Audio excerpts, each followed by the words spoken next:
Your disconnection from the food system is affecting your health and the health of the planet. This is my series on rewatching documentaries that changed the way I eat. And this is the 2008 documentary Food Inc. It's free on YouTube, so I highly recommend.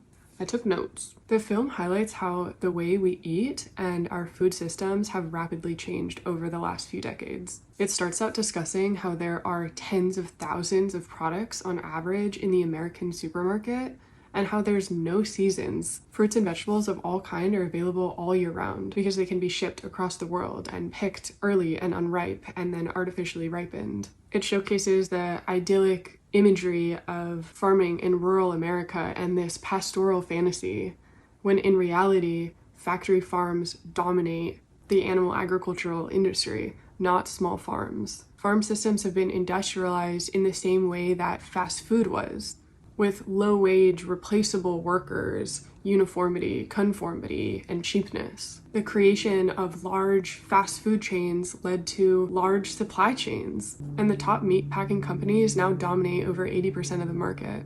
These food companies have become big and hugely powerful, and this need for speed and consistency completely changed how animals were raised. For example, chickens have been selectively bred to have much larger breasts and are slaughtered in half the time they used to while they grow twice as big.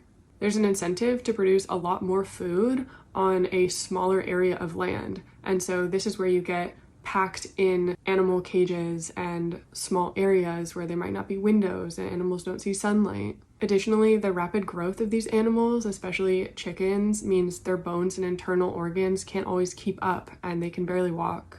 What is really scary also is that antibiotics are put into feed in a lot of these systems, and this can create bacteria that build up a resistance and cause antibiotics not to work anymore.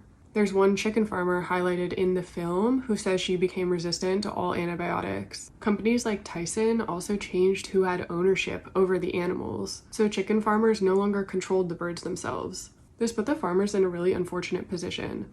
At the time of the film in 2008, it was said that a typical grower with 2 chicken houses would have borrowed over $500,000, but only earns $18,000 per year. So these farmers would make an initial investment of up to $300,000 for a poultry house.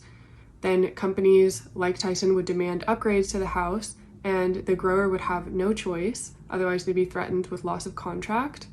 And this would keep farmers in a system of control because they're in debt and they can't lose their income.